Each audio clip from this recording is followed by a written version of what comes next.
They lean in car windows, stand on corners, and flash nearly naked bodies along lonely stretches of highway. We're in Fortaleza in the northeastern corner of Brazil, one of the World Cup host cities, also known as a magnet for sex tourism.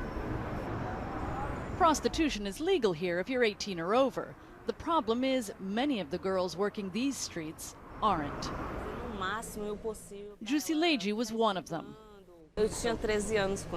I was a call girl. I was 13 when I started. At first, she didn't tell her unemployed mother. When she discovered I was 15, she cried and asked me to stop. But I said, Mom, it's easy money.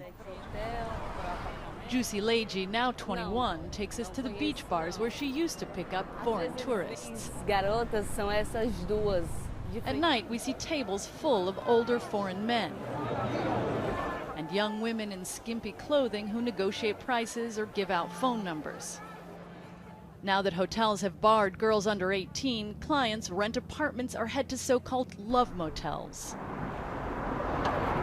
Police have cracked down on underage prostitution, and Fortaleza says it's fighting the problem, but refused to be interviewed by CNN. Critics say authorities have done little more than get child prostitutes out of view, and that there are precious few resources for the nation's most vulnerable. These girls come from extreme poverty, a culture of social exclusion, and a tradition of profound disrespect for women. This state prosecutor says there are cases where parents put their own children on the street, but also organized crime that involves hotels, taxis, and tourism agencies. Children's rights advocates warn the child sex trade could explode during the World Cup if more isn't done. Ever since Brazil was elected to host the World Cup in 2014, it created these huge expectations. Our guide and social worker, Antonio Carlos da Silva, takes us to the newly renovated Castelão Stadium, where prostitutes now cater to truckers, but dream about big bucks from visiting fans. They're so hopeful about making money through prostitution, they're asking where they can take English classes to negotiate with their clients. Tainá was a minor when she first hit the streets, and she says there's still plenty of underage girls out here. The late-night scene down the road is even more brazen. Prostitutes congregate in front of the police station. Experts say many of them use fake IDs. A group of women tells us the child prostitutes hide down a side alley. There we find two girls who speak to us off camera. They say they're 16 and 17, but look much younger. They don't smile and talk barely above a whisper.